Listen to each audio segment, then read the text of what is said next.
We bring in now Professor Everisto Benyera, who's Professor of African Politics at Unisa. Prof, a good afternoon to you.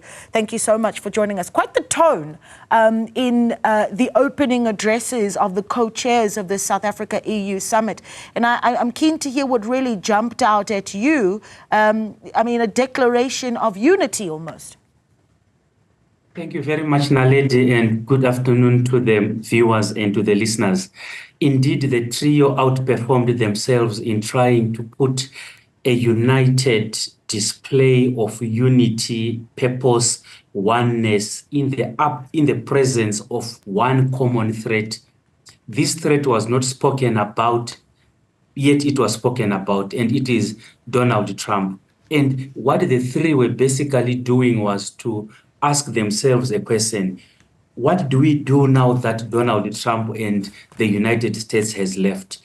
We need a leadership, and how do we galvanize ourselves as South Africa and the EU in a way, Naledi, that does not anger Donald Trump? And I think to cap it all, they curatively avoided taking direct questions from the media, because the name of Donald Trump was definitely going to come up, because that dreaded word, tariffs, was definitely going to come up. And kudos to President Ramaphosa. He managed once again to avoid direct questions. But the retreat of multilateralism, the resurgence of nationalism, and the emergence of a sort of a new world order under Trump 2.0 is what were the major takeoffs for me. Yeah, you know, and I mentioned this in the wrap there as well, 4.7 billion euros announced by Ursula von der Leyen, President of the European Commission. And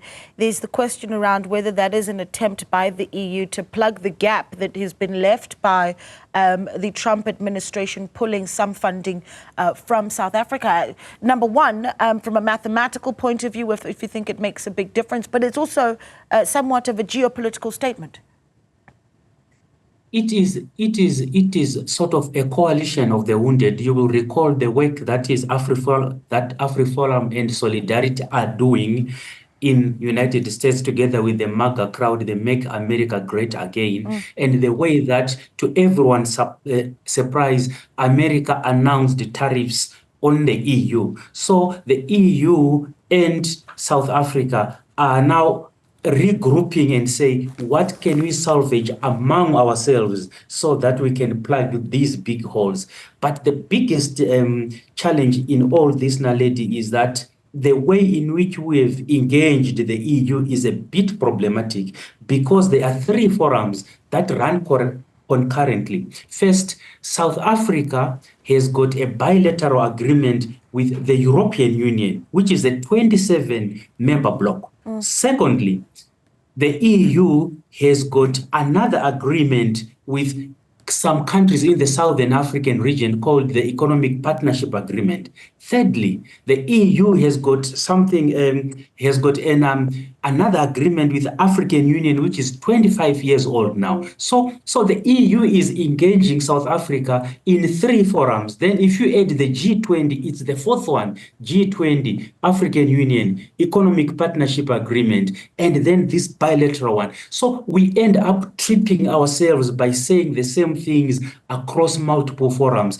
To follow up this 4.7 billion now will be very problematic, in that it will be announced and distributed. It will be announced in different forums and distributed into different baskets. So the truth we'll actually see when the money arrives in South Africa for the just energy transition, which is one of the issues that they that they spoke about, on top of reducing inequality, which I don't see happening anytime soon. Earlier there, you heard President Cyril Ramaphosa, lightly talking about a tete-a-tete between the three co-chairs. And one wonders when those leaders sit in a room and discuss what they say to the public and certainly to summit attendees around hot potato issues like Ukraine. What would that conversation look like, especially when you've seen the EU in conversation with Ukraine and President Zelensky, and then, of course, President Cyril Ramaphosa recently inviting the Ukraine to a visit in South Africa, despite our relations with Russia. What would that conversation look like for the president? I think what President Ramaphosa and his two guests will be talking about is the shifting geopolitics, especially in Russia and Ukraine. And they must be saying to themselves, how do we reposition ourselves given the unpredictability that is there in the United States? You will recall that the European Union were firmly on the side of Ukraine, and South Africa was in the middle saying, we do not support Russia or Ukraine, but we support peace, and we are in the middle. And this is the message that President Ramaphosa took to Ukraine and then to Russia some time ago. So behind closed doors, they must be having very tough conversations about how to remain relevant, given that the Americans are now negotiating directly with Ukraine, then making a proposal to Russia, and today announcing that it is now in the hands of the Russians if we are going to have peace.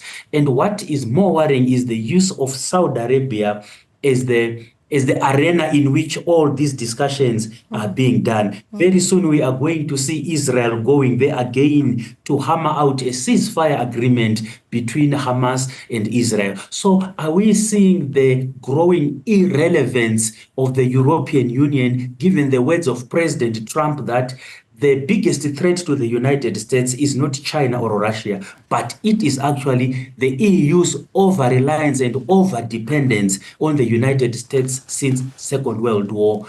This was really shocking and a wake-up call to the EU as a bloc. Yeah, I think a final thought, and this really stood out for me in that address, Ursula von der Leyen saying quite emphatically that South Africa is a leading voice in the global South. And I think about what that means, you know, to the bigger sort of geopolitical conversation, our policy of non-alignment, for instance. And so the role that South Africa plays in all of these shifts that you're mentioning, opportune or dangerous?